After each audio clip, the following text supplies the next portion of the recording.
Danu itu bukan ustadz, tapi dukun. Wassalamualaikum warahmatullahi wabarakatuh.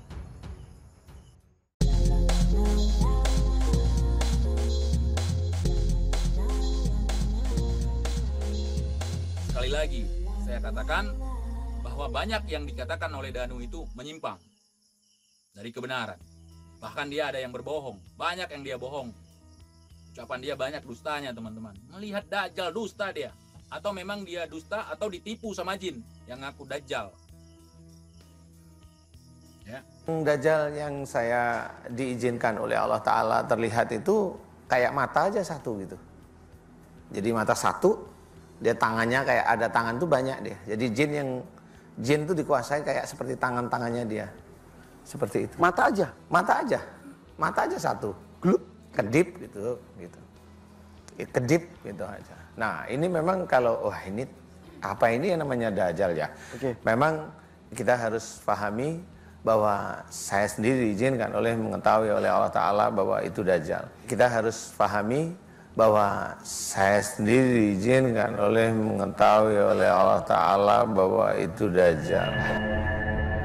Pahami bahwa saya sendiri diizinkan mengetahui oleh Allah Ta'ala bahwa itu Dajjal.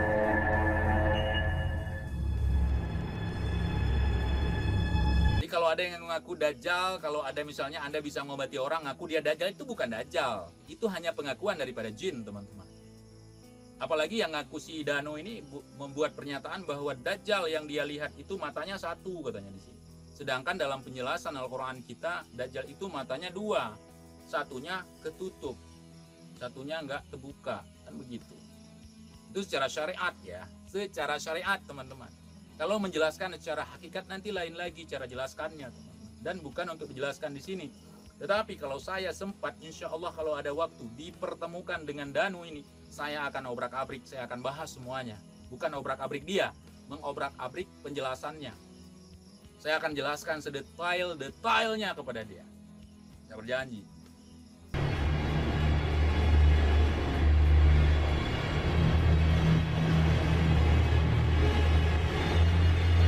Ikut saya aja, mau belajar agama. Pak Ustadz, iya. dia jiwa sosialnya tinggi. Iya, ngerti.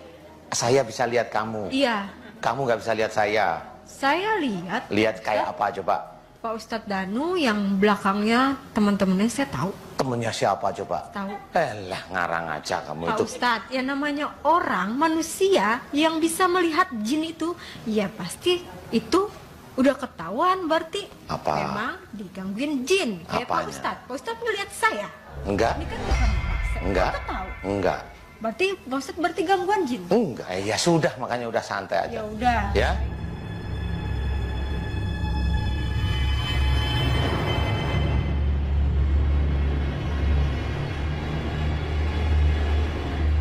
Udah. Ya, kamu masuk di dalam tubuhnya lagi Mbak Mala, nanti tunggu waktunya keluar. Ingat, tunggu waktunya keluar. Tapi kalau nanti. saya belajar lagi, sama saya belajarnya sama saya. Buat ngobatin orang ya? Hah? Buat ngobatin Ngobatin cincin yang luka-luka malah enak. Saya nggak, pokoknya saya nggak mau. Pokoknya saya mau ngobatin orang aja, Pak Ustadz.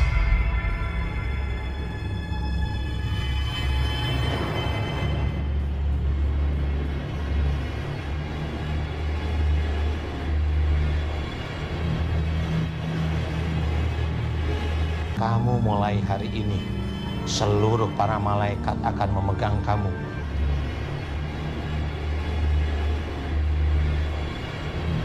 Seluruh para utusan yang ada di belakangku akan memegang kamu atas izin Allah Ta'ala.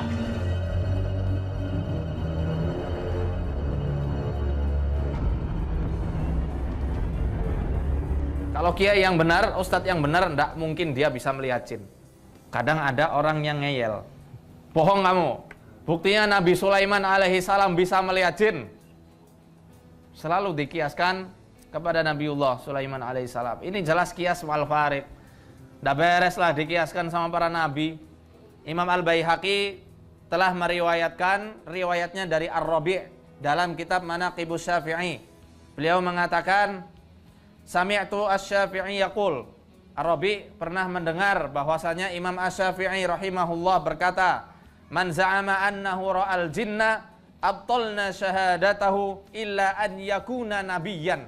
Barang siapa yang mengaku-ngaku bisa melihat jin, kami batalkan syahadahnya. Kami batalkan persaksiannya. Kecuali dia itu adalah seorang nabi. Jelas ya? Nabi Sulaiman nabi bukan? Nabi. Dibatalkan enggak? Tidak. Lah ente siapa itu kan? Yang ngomong bukan saya. Yang ngomong Imam Asy-Syafi'i. Yang membuat kaidah ini Imam Asy-Syafi'i. Quran surah 72 Al-Jinn ayat yang ke-6. Wa annahu kana rijalun minal insi ya'udzuna birijalin minal jinni fazaduhum rahaqa. Ya, Masya Allah. Sungguh ada sementara kalangan manusia yang berkolaborasi minta bantuan kepada jin dalam mengentaskan persoalannya, namun ternyata jin itu tidak membawa solusi, melainkan hanya kesengsaraan semata. Ingat betul ini ya, kalau ada orang berinteraksi dengan jin, minta bantuan dalam kehidupannya, awas, kata Quran, perhatikan betul, kata Quran, jin itu tidak akan memberikan solusi, hanya mengundang masalah. Bahkan banyak, mohon maaf saya bahasakan di Indonesia ini, kiai dan ustadz itu dukun. Gelarnya kiai dan ustadz, tapi sayangnya mereka menunggangi, itu dasarnya bukan. Mereka masih interaksi sama jin, mereka masih menggunakan hal-hal yang diharamkan dalam agama. Nanti akan ada bahasan kita insya Allah ke depannya. Lalu ada seorang kiai atau ustadz menuntun atau mengobatin orang yang kena santet dengan cara syar'i. Cuma satu caranya, ruqyah syar'iyah namanya. Ruqyah ini membacakan bacaan syar'iyah dengan syariat, sesuai dengan syariat, maksudnya mengikuti ayat-ayat Al-Quran. Karena kalau orang baca sembarangan juga namanya ruqyah, tapi tidak syar'i, makanya dikatakan ruqyah syar'iyah. Ruqyah bacaan yang ikuti dengan sesuai dengan syariat Al-Quran dan Sunnah.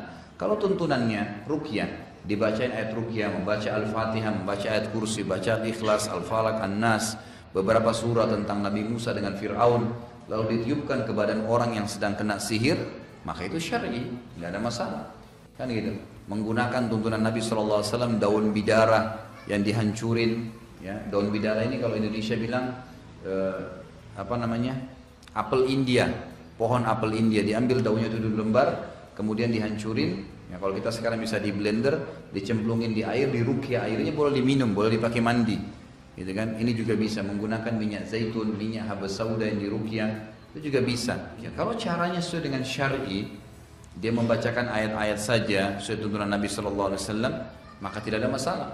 Tapi kalau dia pakai sihir juga, banyak orang begitu, kiai atau ustadz tapi pakai mantra-mantra juga, dia juga pakai jin dengan alasan dia menggunakan jin muslim. Nggak boleh Bapak Ibu sekalian, tidak boleh berteman, menikah, ngobrol sama jin, haram. Apapun alasannya, ini untuk khadam saya lah dan seterusnya, tidak perlu, kita nggak butuh khadam. Khadam itu ada dari manusia, orang yang mau kerja kita panggil, itu boleh, kita bayar gaji. Jin nggak boleh, karena jin yang sudah kerjasama sama manusia itu golongan fasik dan kafir. Pasti mereka punya konsekuensi, mereka punya permintaan-permintaan kesyirikan. Ini berbahaya sekarang.